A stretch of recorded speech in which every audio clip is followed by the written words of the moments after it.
दोस्तों, आज एक तूफानी प्रॉफिट लॉस वाला सवाल करते हैं जो एग्जाम में बार बार आता है। क्या दिया हुआ है क्वेश्चन में? एक सामान 12% प्रॉफिट पर बेचा गया। ठीक है, अगर इसे 30 रुपए ज्यादा कीमत में खरीदा जाता और 6% ज्यादा प्रॉफिट पर बेचा जाता तो प्रॉफिट परसेंटेज सेम रहता। तो बताओ असली सीपी क्या था? पढ़ने में इतना लेंदी है लेकिन सॉल्व करने में बहुत ईजी है। देखिए कैसे करेंगे इसको। हमसे कहा गया है कुछ सीपी था हमारा, सीपी था, उसको हमने क्या किया, 12% प्रॉफिट पर बेचा। ठीक है, हमने कोई चीज़ 12% प्रॉफिट पर बेच दी। ठीक है, अब बोला गया अगर से 30 रुपये ज़्यादा में खरीदा जाता, मतलब ये कुछ रुपए में हमने खरीदा था, अगर हम इससे 30 रुपीज़ ज़्यादा में इसको खरीद लेते तो यहाँ पर हमारा दूसरा सीपी आ जाता, मतलब न्यू सीपी आ जाता।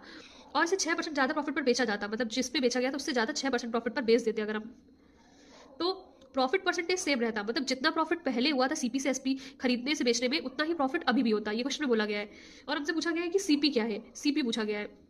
चलिए देखते हैं इस टाइप के क्वेश्चन जब आ जाएंगे तो आप कैसे करेंगे।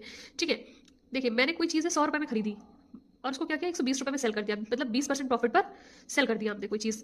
ठीक है, उसके बाद क्या हुआ, महंगाई बढ़ी तो हमने सीपी और एसपी दोनों में 10-10% का इंक्रीज कर दिया। समझे आप? तो 100 का 10% 110 हो गया हमारा, 120 का 10% 132 हो गया हमारा। ठीक है, अब हमसे यहाँ कह रहा है कि हमें प्रॉफिट परसेंटेज बताओ क्या होगा। तो हम ना भैया नॉर्मल वाला मेथड लगा लेंगे, इसको माइनस करके 22/110 मल्टीप्लाई बाय 100, ये आ जाएगा आपका 20%। आपको कुछ समझ आया?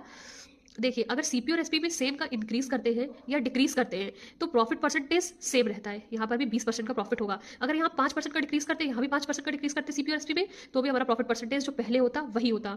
और अब इस क्वेश्चन में आते हैं, देखते हैं क्या है इसमें। देखिए प्रॉफिट परसेंटेज सेम है तो हमारा जो यहाँ पर इंक्रीज हुआ होगा और जो यहाँ पर इंक्रीज हुआ होगा वो सेम होगा। मतलब यहाँ पर हमें रुपीज में दिया गया है और यहाँ परसेंटेज में दिया गया है, मतलब 6% की वैल्यू 30 दी गई है हमें। बस सॉल्व हो गया हमारा क्वेश्चन। हमें 100% की वैल्यू पूछी गई है, सीपी पूछा गया है। सीपी क्या होता है? 100%। 30/6 मल्टीप्लाई बाय 100, तो इससे क्या आ जाएगा हमारा 500 आ जाएगा। यही हमारा सीपी है। Thank you for watching, please like share subscribe my channel.